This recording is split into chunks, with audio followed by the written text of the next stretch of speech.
Sometimes you pray for God to give you something and he just doesn't.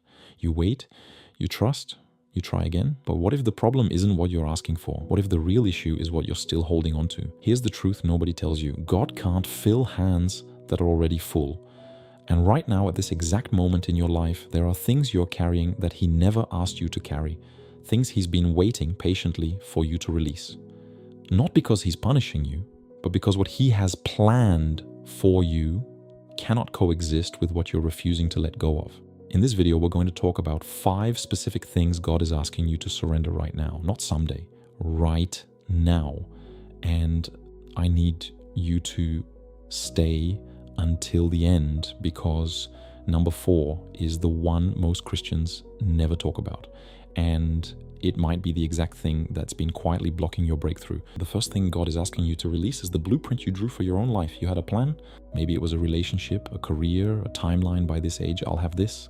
By this year, that will happen. And somewhere along the way, that plan fell apart, or it just never came together.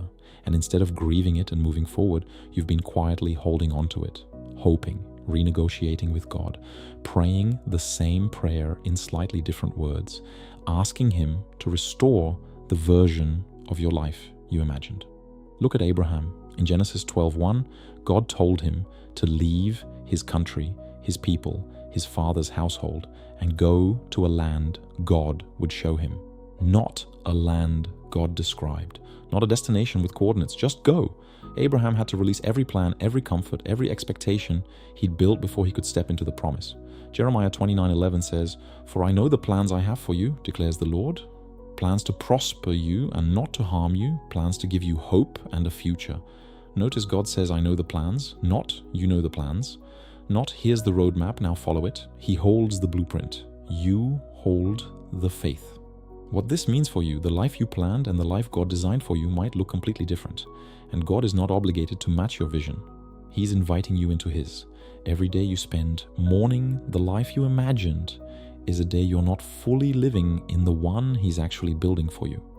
What to do instead? Write down the specific expectation you've been holding on to. Then pray, "God, I release my version. I choose your plan over my comfort. I trust that what you have is better than what I imagined, even if I can't see it yet." Say it like you mean it.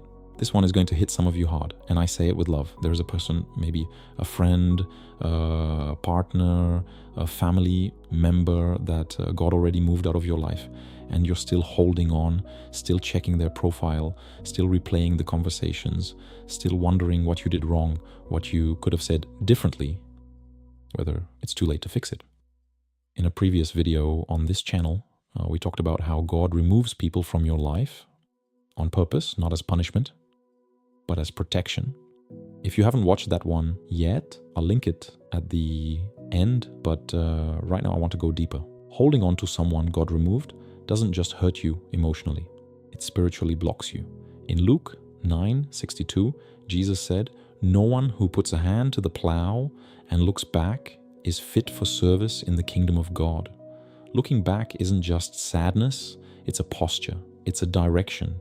And you cannot move forward into what God has for you if your eyes are still fixed on what he already closed. Job lost everything, his children, his wealth, his health. And yet Job 121 records him saying, "The Lord gave and the Lord has taken away. May the name of the Lord be praised." Job didn't understand it. He didn't like it, but he released it, and God restored him beyond what he'd lost. What this means for you, God doesn't remove people carelessly. When he closes a connection, it's because keeping it open would cost you something. He's not willing to let you lose. The grief is real, the pain is valid, but the hold has to be released. What to do instead? Stop revisiting, unfollow if you need to, not in anger, in obedience. Then pray, "God, I trust that what you removed was not meant to stay. Heal what's broken in me from this loss and redirect my attention toward where you're leading me."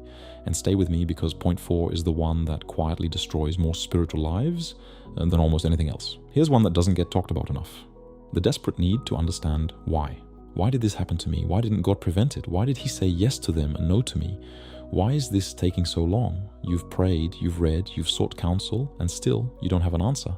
And that absence of an answer has quietly turned into an offense you hold against God. Romans 11:33 says, "Oh, the depth of the riches of the wisdom and knowledge of God! How unsearchable his judgments and his paths beyond tracing out." Paul isn't saying God is hiding from you. He's saying God's logic operates on a dimension that human reasoning cannot access. And demanding an explanation before you trust is not faith, it's a negotiation. Look at Job again. For 37 chapters, Job asks why. He argues. He demands an audience with God. And when God finally speaks in Job 38, he doesn't answer a single one of Job's questions. Instead, he asks, "Where were you when I laid the earth's foundation?" Not to humiliate Job, but to reorient him, to remind him that the one who holds the answers also holds him. Proverbs 3:5 says, "Trust in the Lord with all your heart and lean not on your own understanding." God is telling you, stop trying to balance on your own logic. Put your full weight on him even when his ways make no sense to you. What to do instead? Every time the why rises up, replace it with Psalm 46:10. "Be still and know that I am God."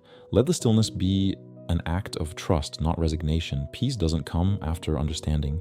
It comes after surrender. This is the one most people skip over in conversations like this.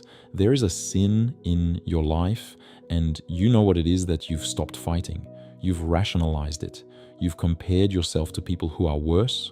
You've told yourself, God understands that he knows your weakness, that you'll deal with it later when life is less stressful.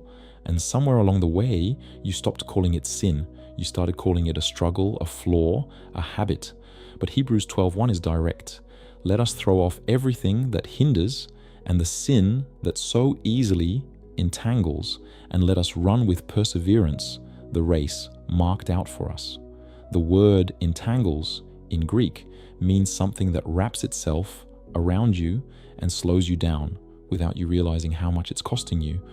You're not running badly because you lack faith. You're running slowly because you're tangled. Ephesians 4:22-24 says to put off your old self, which is being corrupted by its deceitful desires, and to put on the new self, created to be like God. Putting off is an active decision. Nobody puts off a coat by accident. It requires a deliberate choice every single day. What this means for you, God is not surprised by your sin, but he is waiting for you to stop being comfortable with it. The breakthrough you've been praying for may be on the other side of the surrender you've been postponing. What to do instead? Name it out loud in prayer with honesty. God, I've been holding on to name it. I've made peace with it. Forgive me. I don't want to carry this anymore. I choose to turn away from it, not in my strength, but in yours. Then find one person you trust to be accountable to. Sin survives in secrecy. It weakens in the light. The last thing God is asking you to release is the fear beneath all the other things, the quiet, persistent belief that maybe this time God won't show up. You don't say it out loud, but it's there. In the way you anxiously plan for every worst-case scenario, in the way you struggle to rest, in the way your prayers feel more like negotiations than conversations, as if you're trying to convince God to act instead of simply trusting that he already is. Hebrews 11:1 defines faith as confidence in what we hope for and assurance about what we do not see. Assurance, not possibility, not hope so. Assurance, the kind of certainty that stands even when the circumstances scream otherwise. Look at the Israelites at the edge of the Red Sea, Pharaoh's army behind them, water in front of them. Every logical option had closed. And Exodus 14:14 says, "The Lord will fight for you. You need only to be still." Still. In the middle of impossible. That's what God is asking of you right now. Romans 8:28 says, "In all things, God works for the good of those who love him." All things, not just the easy ones. All things, including the season you're in right now, even if it hurts, even if you can't see the end of it. What to do instead? Every morning this week, before you check your phone, say this aloud. God, I trust that you are working even in what I cannot see. I release my fear. I choose faith. Let that choice carry you through the day, not a feeling, a decision. Here's what I want you to hold on to. Letting go is not losing. It is not weakness. It is the most courageous act of faith you can perform because it says, with your life, I trust you more than I trust my grip. God is not asking you to release these things to empty your hands. He's asking because he wants to fill them with something you cannot yet imagine. But he can't do that while you're still holding on. If you want to go deeper on the seasons when God seems silent, our recent video on why God goes silent is linked right here. It'll give you the biblical framework for exactly what he's doing in those quiet moments. If this video spoke to something real and you subscribe to this channel, every week we come back to this exact space. Honest, deep, just you and God. No performance, just truth. Which of these 5 things is the hardest for you to let go of right now? Write, I trust God's plan in the comments if you're choosing to surrender it to him today. I read every single one and I'll be praying for you.